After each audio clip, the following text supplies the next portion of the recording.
Olá, povo de Deus. Terça-feira, terceira semana da Páscoa, festa de São Felipe e São Tiago, 3 de maio de 2022. A nossa reflexão de hoje é a partir de 1 Coríntios 15, de 1 a 8 e João 14, 6, 14. Irmãos, quero lembrar-vos o evangelho que vos preguei e que recebestes, e no qual estáis firmes. Por ele sois salvos, se o estáis guardando tal e qual ele vos foi pregado por mim. Com efeito, transmiti-vos, em primeiro lugar, aquilo que eu mesmo tinha recebido, a saber, que Cristo morreu por nossos pecados, segundo as Escrituras, que foi sepultado, que ao terceiro dia ressuscitou, segundo as Escrituras, e que apareceu a Cefas, depois aos 12, mais tarde apareceu a mais de 500 irmãos de uma vez. Destes, a maioria ainda vive e alguns já morreram. Depois apareceu a Tiago e depois apareceu aos apóstolos todos juntos. Por último, apareceu também a mim, como a um abortivo. Temos hoje uma síntese do querigma anunciado por Paulo. A palavra grega querigma significa proclamação, anúncio. Vem do termo kerix, que significa mensageiro, aquele que leva e traz notícias. Assim, o núcleo do querigma dos primeiros cristãos compreendia a realidade de Jesus na sua completude. Cristo morreu por nós, foi sepultado, ressuscitou no terceiro dia, apareceu a Pedro, aos 12, a muitos outros irmãos e irmãs. Claro que, quando esse núcleo era anunciado, a pergunta que suscitava era: por que Jesus morreu? Como foi sua morte? Isso gerava a ocasião de explanar mais longamente a verdade sobre Jesus. Também temos o desdobramento sobre a ressurreição. Com isso, a Páscoa é um tempo querigmático. A morte e ressurreição são sempre tratadas juntas, pois a morte de Jesus só ganha sentido se ela, de fato, aponta para a ressurreição. Tiago aqui aparece como testemunha privilegiada da ressurreição, mas sempre há confusão em relação ao nome deste apóstolo. Temos conhecimento de, no mínimo, 3 Tiagos. O chamado irmão do Senhor, filho de uma certa Maria, que muitos dizem ser irmã ou cunhada da mãe de Jesus, mulher de Cleofas. Há o Tiago, filho de Alfeu, que para São Jerônimo é o mesmo chamado de irmão do Senhor, e há o Tiago, filho de Zebedeu, irmão de João.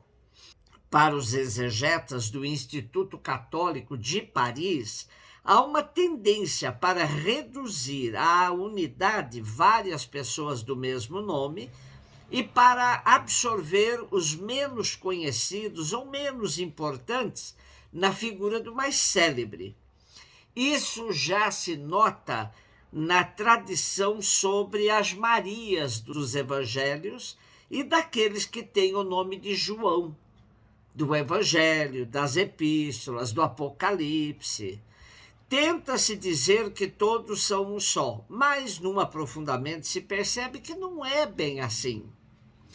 Portanto, se costuma distinguir os 3 Tiagos, mas há uma tendência em reduzi-los a 2, o maior e o menor. São Tiago, que o evangelista Marcos chama o menor, para distingui-lo de Tiago, irmão de João, entra em cena como bispo de Jerusalém após o martírio de Tiago, o maior, no ano 42, e após o afastamento de Pedro de Jerusalém. É esse que celebramos hoje. João 14, 6, 14. Jesus disse a Tomé: eu sou o caminho, a verdade e a vida. ninguém vai ao Pai senão por mim. Se vós me conhecesseis, conheceríeis também o meu Pai, e desde agora o conheceis e o vistes. Disse Filipe: Senhor, mostra-nos o Pai, isso nos basta. Jesus respondeu: há tanto tempo estou convosco e não me conheces, Filipe. Quem me viu, viu o Pai. Como é que tu dizes: mostra-nos o Pai? Não acreditas que eu estou no Pai e o Pai está em mim? As palavras que eu vos digo, não as digo por mim mesmo, mas é o Pai que, permanecendo em mim, realiza as suas obras. Acreditai-me, eu estou no Pai e o Pai está em mim. Acreditai ao menos por causa destas mesmas obras. Em verdade vos digo, quem acredita em mim fará as obras que eu faço e fará ainda maiores do que estas. Pois eu vou para o Pai, e o que pedires em meu nome eu o realizarei, a fim de que o Pai seja glorificado no Filho.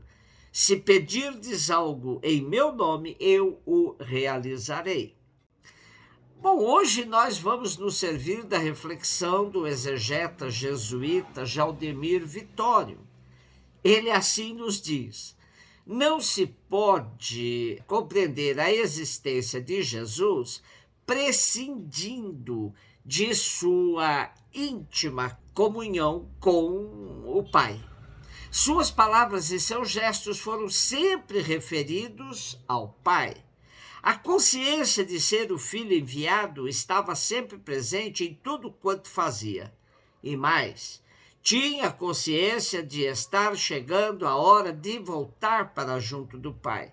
Sendo assim, o Filho Divino pode ser considerado como a transparência do Pai. Quem o conhece, conhece o Pai. Quem o vê, vê também o Pai. Ouvi-lo significa ouvir o Pai. Contemplar seus milagres corresponde a contemplar o Pai, manifestando seu amor pela humanidade. É, pois, inútil pretender ter acesso a Deus prescindindo de Jesus. Evidentemente, o Pai não é Jesus e Jesus não é o Pai. As palavras de Jesus não dão margens a equívocos. Seria falsa qualquer identificação e não corresponderia ao pensamento de Jesus. A comunhão entre ambos não redunda da fusão de um no outro. Apesar disso, Jesus não titubeou em fazer esta afirmação ousada: quem me vê, vê o Pai. Da contemplação da vida de Jesus é possível chegar a compreender quais são as pautas da ação de Deus, ou seja, a maneira como ele se relaciona com os seres humanos e o que espera deles. Portanto, não é preciso ir longe para encontrar Deus. Jesus é o caminho pelo qual chegamos até o Pai. O jeito um tanto embaraçado de Filipe vem à tona na última informação do Evangelho a respeito dele que lemos hoje. Na última ceia, Jesus fala da sua profunda relação com o Pai. Filipe, porém, está abismado pelo mistério, mas quer simplificar demais. Senhor, mostra-nos o Pai, isso nos basta. O resto da vida de Filipe está encoberto na obscuridade, como também a sua morte. A tradição mais comum afirma que ele morreu crucificado em Gerápolis, no tempo do imperador Domiciano, ou talvez Trajano, aos 87 anos. As suas relíquias teriam sido transportadas a Roma e colocadas juntas com as de Santiago, na Igreja dos Santos Apóstolos. Este seria o motivo pelo qual a Igreja Latina festeja os dois apóstolos no mesmo dia. São Tiago e São Filipe, rogai por nós. Um beijo no seu coração.